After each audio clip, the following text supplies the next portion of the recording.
self-observation is, those two words are sort of absolutely fascinating in a lot of ways. The self and observation. Being a psychologist, I often laugh because the last thing that the psychologist does is study himself. Mm-hmm. He's more than willing to study his clients and study other people, but when it comes to studying oneself, he's got to go maybe into analysis or have the help of someone. So what was unique about this concept of Gurdjieff's was it depended upon you learning about yourself and doing the self-observation, and immediately the question arose for me and arises. It's like, how do you know that what you're studying here is objective, or that you're getting the truth? How do you know that it's not just what you like and what you don't like?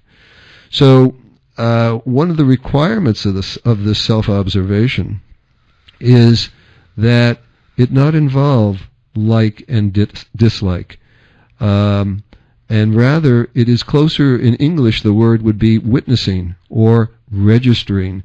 The concept is that you're trying to form or gather facts about yourself that are irrefutable, that even you can, it's like holding a mirror up to you. This is the way you are. And it's not about being whether you like it or you dislike it.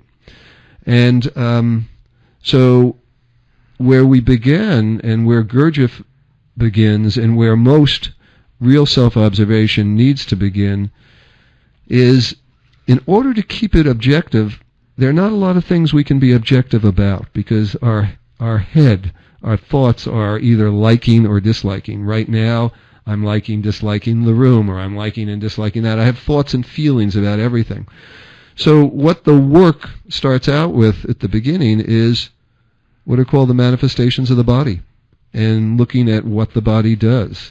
Like right now, my body's sitting practically in a certain posture, and I have a certain tone of voice. And it's not so much whether I like the posture or not, but I want to become familiar with my posture and my tone of voice. I also have facial expressions.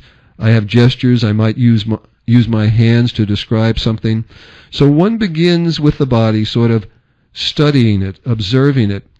And by observing what's really meant, and this is where I think it's so important to know the practical aspect of it, is it's experiential observation. So we're very visual creatures. It's not only watching my hand move in a gesture, but it's experiencing my hand move in a gesture. So this was the beginning place for me, this self-observation. The way our psyche has come to be, and this I verified for myself, and I verified actually in clinical practice, and it also was what fascinated me about what Gurdjieff said, is that we are a multiplicity.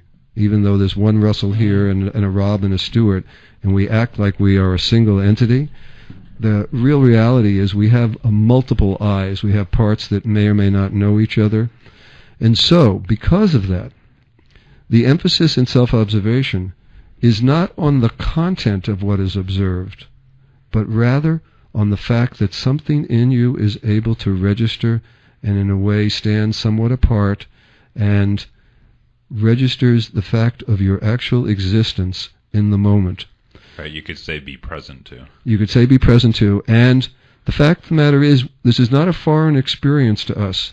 It's an experience that we have on and off now at moments of heightened, what I would call awareness, but we had it very actively, in my experience, personally, up until about the age of 12.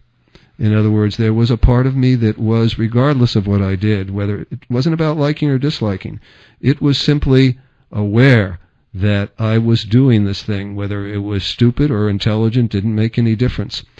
That part atrophies, I found in myself, and it had to be, in a way, reawakened. So the emphasis always needs to be on that part existing. And the more you emphasize that I, that big I, one could call it, who is ideally going to become aware of these other parts of my multiplicity, the less trouble you'll get into, because it's not about analysis.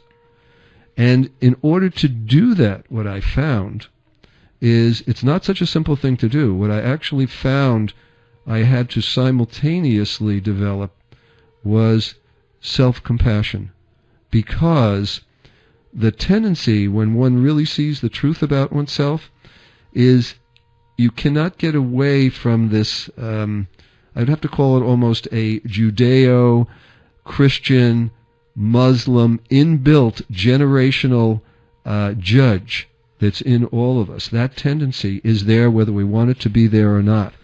So to have real impartiality in the moment, as you were talking about, you also need to develop self-compassion in this I that is registering, so that it can hold in a compassionate manner, hold what is actually seen and observed, whether it is a simple registration of the body, and or whether it is sadness, or it is shame, or it is the fact that at certain times we're not very nice, that we tend to be angry, or we tend to be jealous, or we tend to be any of those things. It really doesn't make any difference. So I found that I needed to have that element there in order to have true impartiality.